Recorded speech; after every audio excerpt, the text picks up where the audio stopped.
Hi all welcome to food for அன்னைக்கு நம்ம சேனலில் ரொம்பவே டேஸ்டியான வெங்காய கார சட்னி தான் எப்படி பண்ணுறதுன்னு பார்க்க போகிறோம். வாங்க பார்க்கலாம். ஃபஸ்ட்டு ஒரு கடாயில் கொஞ்சமாக எண்ணெய் விட்டுட்டு எண்ணெய் சூடானதும் ஒரு 4-5 பல் பூண்டு, ஒரு 5-6 காஞ்ச மிளகாய் சேர்த்து நல்லா வறுத்துக்கலாம்.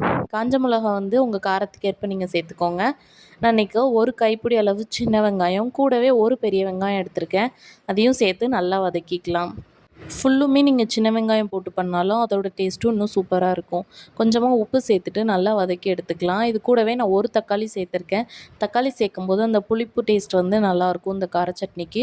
கூடவே ஒரு துண்டு புளி இதெல்லாம் சேர்த்து நல்லா ஒரு முறை வதக்கிட்டு ஒரு 5 நிமிஷத்துக்கு நல்லா இந்த வெங்காயம் டிரான்ஸ்பரண்ட்டாக ஆகிற வரைக்கும் வதக்கிட்டு ஆற வச்சிடலாம்.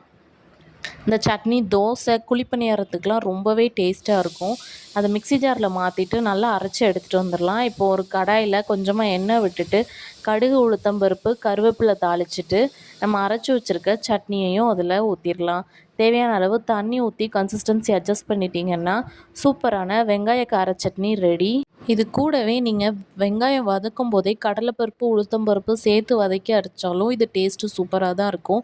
இல்லை இந்த மாதிரி நார்மலாக அரைச்சா கூட நல்லாயிருக்கும். இது தோசை, இட்லி, அப்புறம் குழிப்பணியாரத்துக்குலாம் சூப்பர் காம்பினேஷனாக இருக்கும். கண்டிப்பாக ட்ரை பண்ணி பாருங்கள். எப்படி இருக்குன்னு செஞ்சு பார்த்துட்டு கமெண்ட்ஸில் சொல்லுங்கள்.